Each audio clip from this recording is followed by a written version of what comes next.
Bismillahirrahmanirrahim. Assalamualaikum warahmatullahi taala wabarakatuh. Apa khabar semua? Dan salam sejahtera. Apa khabar semua? Kenal ke saya? Saya Ustaz Amir. Okey, pada hari ini, pada sesi ini, kita akan sama-sama belajar dan juga ulang kaji berkaitan tentang iaitu mata pelajaran sejarah yang tajuk pengertian sejarah itu sendiri. Ya, tahun 4 ini kali pertama kita belajar sejarah, anda semua belajar sejarah. So mudah-mudahan dengan pembacaan, dengan sedikit tunjuk ajar dan juga dengan pencarian kamu semua, insya-Allah kita sama-sama untuk dapat belajar sejarah. Apa dia sejarah? Saya kena banyak membaca, sejarah ni banyak membaca dan sebagainya. Okey. So itulah kita mulakan pada hari ini dengan kita merasakan diri kita ni sebagai hamba Tuhan, bersyukur dengan apa yang ada, dan sekarang kita fokus kepada pelajaran sejarah, insya-Allah. Okey, tajuk kita ya seperti mana yang saya cakap tadi, iaitu pengertian sejarah. Pengertian sejarah kita masing-masing kita tengok rujuk buku teks. Anda ada buku teks? Ya, ada buku teks? Tak ada. Oh, okey, tak apa. Ada yang tak ada. Ada yang dapat, ada yang tak dapat. Tak apa. Dalam masa yang sama saya kongsikan di sini. Kita tengok pada buku kita. Okey, buku ini buku sejarah. Ada yang tak pernah buka lagi, tak pernah tengok lagi kan, buku sejarah.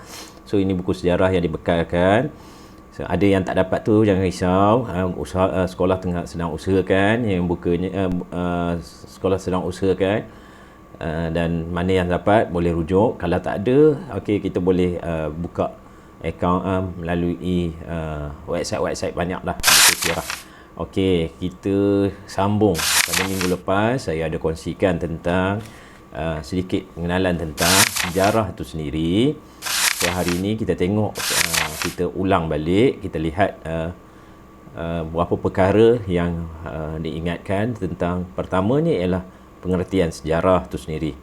Okey, pengertian sejarah itu sendiri. Kalau kita rujuk buku teks, di sini ya, okey, rujuk buku teks di sini. Nah, pada muka surat yang ke-4. Okey, pada surat yang 4 adanya pengertian sejarah. Pengertian sejarah. Okey, sejarah ialah peristiwa yang benar-benar berlaku, ya, pada masa dahulu.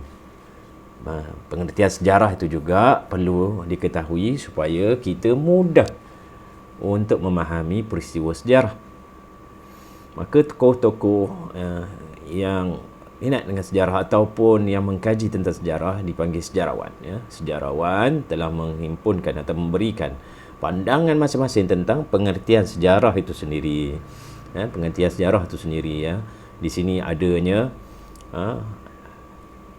Herodotus, okey, adanya Ibn Khaldun, ya, tokoh yang tak asing lagi. Dan ada juga Dr. Muhammad Yusuf Ibrahim dan sebagainya. Profesor Emeritus Tan Sri Dr. Ko Kikim. Okey, kita bacalah sedikit tentang sejarah. Kalau Herodotus mengatakan bahawa sejarah merupakan penceritaan tentang tindakan manusia dan sebab-sebab mereka melakukannya. Okey, contoh tengok kita, negara kita ada juga sejarah kita. Keluarga kita pun ada sejarah benda-benda yang telah pun berlaku sebelum ini panggil sejarah. Dalam bahasa Arab dipanggil sirah. Dalam bahasa Melayu dipanggil sejarah. Semua ada sejarah-sejarahnya. Kita bermula dengan sejarah. Mesti ada sejarah, catatan sejarah kita. Okey. Lepas tu Ibn Khaldun kata sejarah membicarakan peradaban manusia, ya, dan perubahan yang berlaku. Bicarakan peradaban manusia dan perubahan yang berlaku. Okey, apa maksud peradaban tu? Iaitu satu kemajuan sosial dan kebudayaan sesuatu bangsa. Sejarah, benda-benda yang telah pun berlaku adalah suatu yang dipanggil sejarah. Ada juga di antaranya E.H. Carr mengatakan bahawa sejarah ialah satu proses interaksi antara masa kini dengan masa lampau. Interaksi antara masa kini dan masa lampau. Manakala Profesor Emeritus Tan Sri Dr. Kuo Ki Kim ni masih ada negara kita, sejarawan negara kita, sejarah merujuk peristiwa yang pernah atau sudah pun berlaku, yang pernah ataupun sudah berlaku, benda-benda yang telah berlaku itu sejarah menjadi satu sejarah. Semalam menjadi satu sejarah bagi kita, tahun lepas sejarah bagi kita. Okay. Macam contoh, kita dah lama tak dapat bertemu, tahun lepas mulanya COVID, itu sejarah bagi kita. Sejarah bagi kita, menjadi satu sejarah bukan untuk kita saja, malah untuk negara kita. Okey. Dan seterusnya, kalau kita tengok apa-apa yang berlaku, sejarahnya akan orang sebut akan kembali kepada sejarah. Okey, sejarahnya. Ada Dr. Muhammad Yusuf Ibrahim juga mengatakan sejarah merupakan catatan atau rekod, sebarang catatan atau rekod, atau rekod yang berlaku pada masa lalu, yang berlaku pada masa lalu. Okey, ini antara sejarah. Apa yang dikatakan sejarah? Boleh ingat-ingat tak? Senang nak faham bahawa sejarah ini adalah sesuatu perkara yang telah pun berlaku dalam kehidupan, dalam masyarakat, dalam institusi bangsa, negara dan sebagainya. Benda yang telah berlaku itu satu sejarah. Sejarah. Okey, kita tengok seterusnya. Yang penting-penting kita buat santai-santai. InsyaAllah mudah-mudahan sama-sama kita belajar. Itu sejarah. Okey, kita tengok muka surat yang ke-6. Ke surat yang ke-6. Sumber sejarah.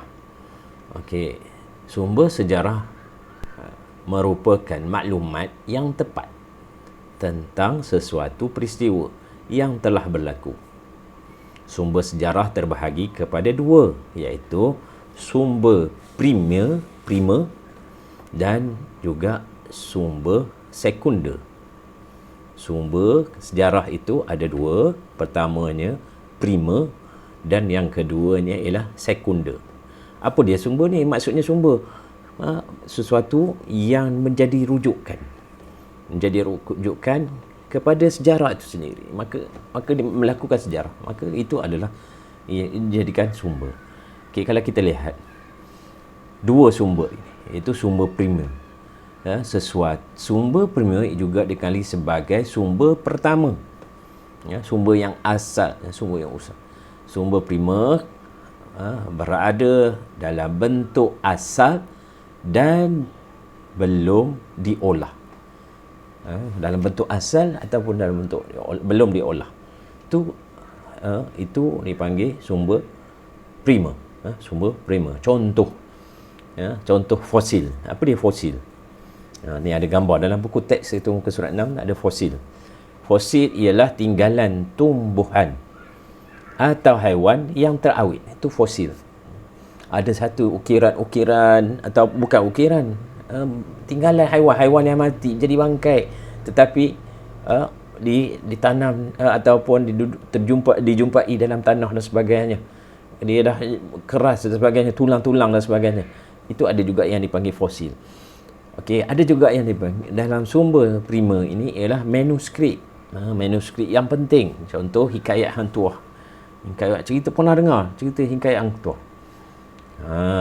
Ini yang cerita tengok Upin dengan Ipin, dia tahu siang Mantugal aja. Okey, ada hikayatnya Hang Tuah, Hang Jebat, Hang Leki, Hang Likiu, Hang Kasturi dan sebagainya. Ini semua pahlawan Melaka. So, mana kita tahu cerita tu? Tu cerita datangnya cerita itu datang daripada sumber manuskrip. Okey. Ada juga artifak. Apa dia artifak? Ni tinggalan-tinggalan yang terdahulu. Duit-duit shilling lama contohnya. Itu ni sejarah dah, tu sejarah.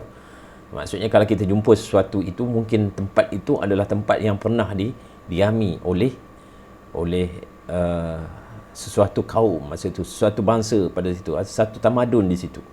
Itu bendanya. Jadi sumber prima ialah sumber yang asal, yang tak dia olah, tak boleh olah, bukan dia olah lagi, itu sumber asal.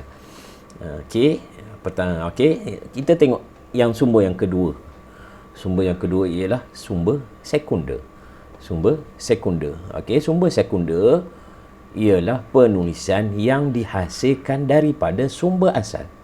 Dia dapat sumber asal, dia dapat sesuatu manuskrip, maka dia olah, dijadikan sebuah buku, majalah dan sebagainya, dan ditambah nilaikan dengan pengkajian-pengkajian baru, penemuan-penemuan terbaru. Maka ini dipanggil sumber sekunder.